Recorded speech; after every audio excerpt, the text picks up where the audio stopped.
magsisimula na naman.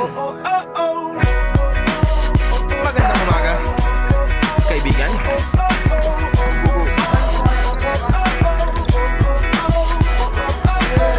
Eto na naman tayo bago simula.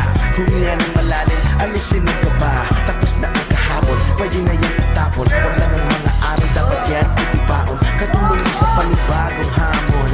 May paparating na bagong alon. Pwede kang lamunin o pwede mong sabayan. Yung aral na kahapon, pwede kanyang gabayan.